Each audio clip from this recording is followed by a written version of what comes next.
여러분 안녕하십니까? 헬로티비 뉴스입니다. 코로나19 노바백스 백신 접종이 다음 주 월요일부터 시작됩니다. 지금까지 백신을 맞지 않았던 성인, 또 사망 위험이 높은 입원 환자 등이 노바백스 백신을 먼저 맞을 수 있게 되는데요. 네, 이 백신은 B형 간염이나 인플루엔자, 또 자궁경부암 백신 등에서 오래 써왔던 방식으로 만들어졌기 때문에 그동안 부작용 걱정으로 접종을 꺼렸다면 노바백스 백신으로 접종을 받아달라는 게 중앙방역대책본부의 설명입니다. 네, 또 일반 국민도 다음 달 7일부터는 노바백스 백신 접종이 가능하고요. 그 전에도 자녀 백신 예약이 된다면 당일 접종도 받을 수 있습니다. 오늘 헬로티비 뉴스 시작하겠습니다.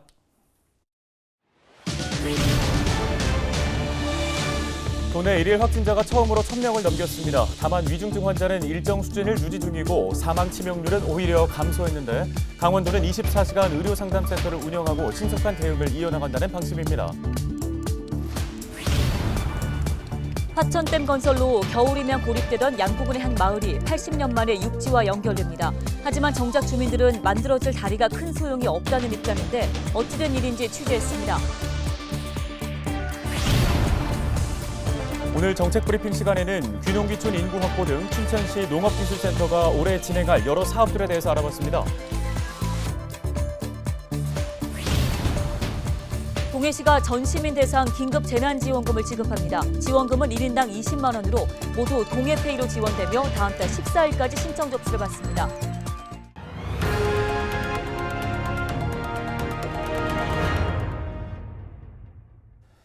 첫 소식입니다. 댐 건설로 물길이 생기면서 겨울이면 꼼짝없이 고립돼야 했던 양구군의 한 마을 사례 들어보셨는지요? 자, 이 마을과 육지를 잇는 다리가 마침내 오는 6월에 만들어지는데요. 막상 차가 건널 수 없다 보니 주민들은 기대와 다르게 큰 효과가 없다는 반응입니다. 어찌된 일인지 이송미 기자가 취재했습니다. 육지 속 섬이라고 불리는 상무령 1위. 지난 1943년 화천댐 건설로 물길이 나면서 육지를 관통하는 8호호가 생겼습니다. 마을 일부가 수몰되고 육로는 단절되면서 유일한 교통수단은 뱃길뿐입니다. 겨울철이면 주민 대다수는 마을을 잠시 떠나 있거나 언제 깨질지 모르는 얼음판 위를 건너는 아찔한 통행을 하기도 합니다. 마을 주민들은 호수 건너편에 있는 시내를 가기 위해 이렇게 배를 타고 이동합니다. 하지만 얼음이 어는 겨울이 되면 이마저도 어려워져 꼬박 고립되는 상황입니다. 이렇게 80년 가까이 겨울이면 고립되던 마을을 육지와 연결하는 다리가 오는 6월 마침내 준공됩니다. 행정안전부의 특수상황지역 사업으로 130여억 원의 사업비를 들여 착공에 들어간 지 2년 만입니다. 하지만 어찌된 일인지 주민들의 반응은 싸늘합니다. 다리가 폭 2.2m의 인도교로 만들어지면서 차량 통행이 불가능하기 때문입니다. 주민들은 관광 목적의 인도교는 실생활에 전혀 도움이 되지 않는다고 입을 모았습니다. 경운기까지는 짐을 싣고 왔다 갔다 하는 그 설계를 했다 이렇게 했거든요. 그 다리를 건너서 물건을 싣고 건너와서 이게 집으로 갖고 와야 되는데 그걸 못 하니까. 지난 2001년 소형 선박이 지원되면서 다량의 짐이나 화물은 배를 통해 운송할 수 있게 했지만 이마저도 사용 연한이 지나 운행이 정지된 상황입니다. 결국은 현수교 준공 이후에도 작은 배를 통해 마을까지 짐을 여러 번 옮기고 또 경운기로 실어 나르는 상황이 반복될 수밖에 없습니다. 이에 대해 양구군은 주민설명회와 설계 용역 등 공사 전 과정에 인도교 설치가 합의된 사항이고 예산도 이에 맞게 배분됐다고 밝혔습니다. 다만 현수교 준공 후 다리가 버틸 수 있는 하중도를 측정해 소형 차량 이동 여부를 검토하겠다는 입장입니다. 차도를 아예 처음부터 고려를 못한 거거든요. 이건 할 수가 없습니다. 그러니까 우리가 보면 그 교량에 대한 이런 공법을 검토를 했어야 하는데 이건 말 그대로 인도교로 그냥 공법을 아예 선정을 해서 그 사업비를 이렇게 우리가 확보했던 사업이기 때문에. 상무룡리 주민들의 80년 수건 사업이었던 통행로 건설. 가장 기초적인 생존권은 지켜냈지만 실질적인 삶의 질 개선은 여전히 과제로 남아 있습니다. 헬로티비 뉴스 이송미입니다. 다음 소식입니다. 도내 코로나19 신규 확진자가 11일 오전 11시 기준 1,000명을 넘어서며 1,087명을 기록했습니다. 강원도는 코로나19 대응 브리핑을 열고 도내 주간 평균 확진자가 2주 만에 2배 가까이 늘었고 지난달 초와 비교하면 12배 넘게 증가해 오미크론의 빠른 전파력으로 확진자 규모도 폭증하고 있다고 밝혔습니다. 다만 도내 위중증 입원 환자는 3주 연속 10명대를 유지하고 있고 사망 치명률도 0.69%로 감소하고 있다고 설명했습니다. 도내 전체 병상 가동률은 48.8%로 비교적 안정적인 상황이라고 방역당국은 덧붙였는데요. 노바백스 신규 백신에 대해서는 오는 14일부터 도내 18세 이상 미접종 대상자 5만 5천 명을 대상으로 접종 독려에 나설 계획이라고 전했습니다. 강원도는 오미크론 대응 방역과 재택 치료 개편으로 도민들의 우려가 높지만 24시간 행정안내센터와 의료상담센터를 운영하고 처방약이 신속하게 공급되도록 최선을 다하고 있다고 설명했습니다. 대법원이 인사비리 혐의를 받던 김한근 강릉시장에게 벌금형을 선고했던 원심 판결을 무죄 취지로 파기환송했습니다. 대법원은 11일 지방공무원법 위반 혐의로 기소된 김 시장의 상고심에서 벌금 500만 원을 선고한 원심 판결을 파기환송했다고 밝혔습니다. 대법원은 판결문에서 공무원법은 승진 임용과 관련해 인사위의 사전 심의를 거치도록만 규정하고 있다며 임용권자가 인사위의 심의 결과를 꼭 따를 필요는 없다고 설명했습니다. 김 시장은 취임 직후인 지난 2018년 단행한 4급 인사에서 인사위원회에 결혼수를 다르게 보고하고 승진 임용이 아닌 직무대리자의 임명을 위한 사전 심의를 요청한 혐의로 재판에 넘겨졌습니다. 영월군이 남면 북상리 한옥 문화마을 조성을 추진하면서 주민 동의 없이 진입교량 건설 공사를 강행해 논란이 되고 있습니다. 영월군은 지난해 국내 최대 규모의 전통 한옥 호텔 건립사업 민자 유치에 따라 한옥마을 진입도로와 교량 신설 사업을 진행하고 있는데요. 이 과정에서 사업 대상지 내에 토지 보상 협의가 진행되지 않은 농지를 임의로 훼손하고 건축 시설물을 설치했다는 민원이 국민신문고에 제기됐습니다. 해당 토지 소유주들은 토지 보상에 합의되지 않은 데에 따른 영월군의 강압적인 행정이라며 경찰에 고소장을 접수하는 등 반발하고 있습니다. 이에 대해 영월군은 시공사의 현장 판단 오류에 따른 실수라며 재발 방지를 위한 관리 감독을 강화하겠다고 해명했습니다.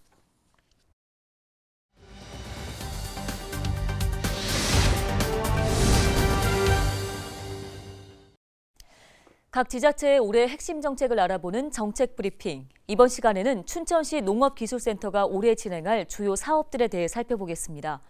올해는 청년 농업인 지원을 통한 귀농 귀촌 인구 확보에 주력할 예정인데요. 안전한 먹거리 체계 구축과 또 아프리카 돼지열병 방역망 강화에도 힘을 쏟을 예정입니다.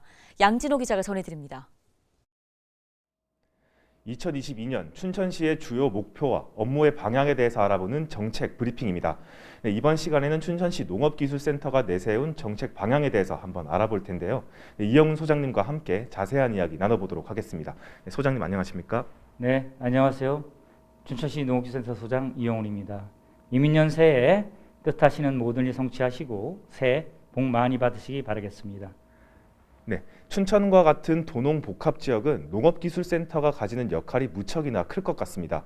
올해 농업기술센터가 내세우는 목표가 있다면 어떤 것들이 있는지 간략하게 설명 부탁드립니다.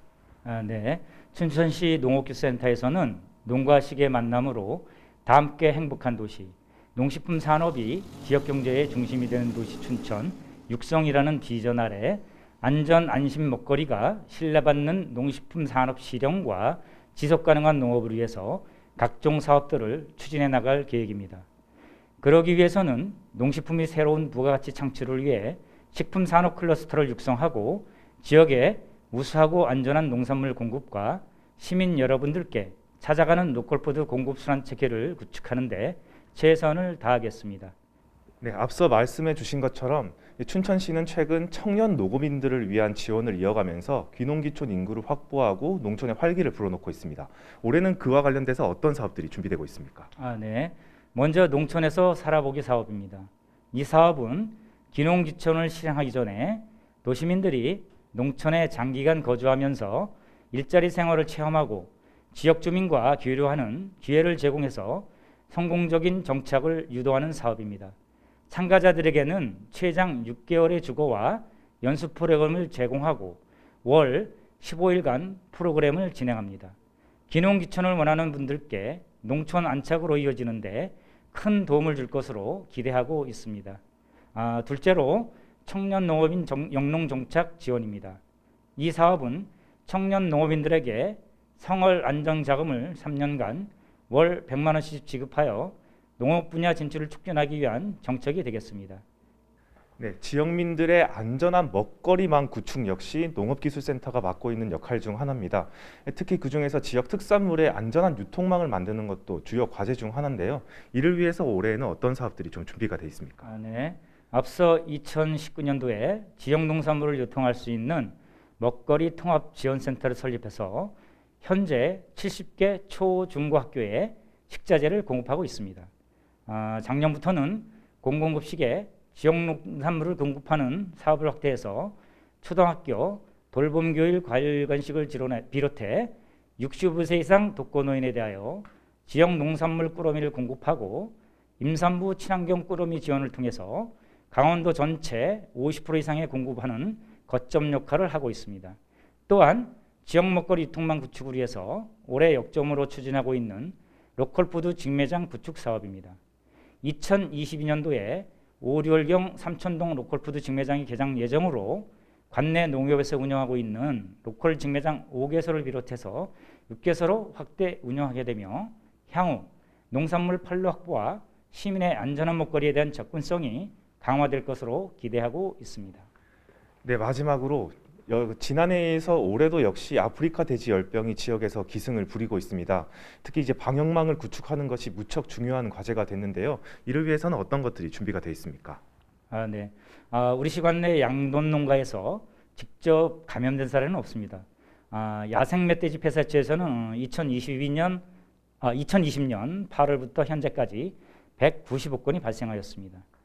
우리 춘천시 정부는 ASF 차단 방역을 위해서 거점 소독시설 운영과 양돈농가 초소 운영 등 멧돼지 폐사체 발견 장소와 인근 지역 소독을 철저히 하고 있습니다.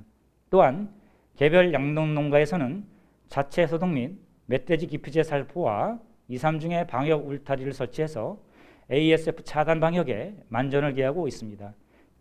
네, 올해 춘천시 농업기술센터가 맡은 과제, 업무들이 계획대로 잘 진행될 수 있기를 기대해 보겠습니다.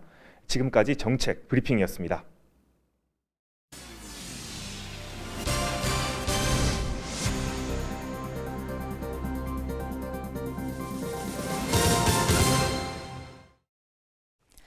도로교통공단이 창립 68주년을 맞아 원주 혁신도시본부에서 기념행사를 가졌습니다.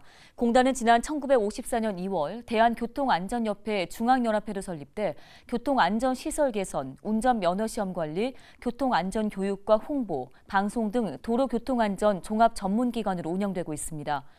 이주민 도로교통공단 이사장은 기념사에서 올해 교통안전 제고를 위해 어린이 보호구역 내 교통사고와 고령 운전자 교통사고 감소를 위해 노력하겠다고 밝혔습니다.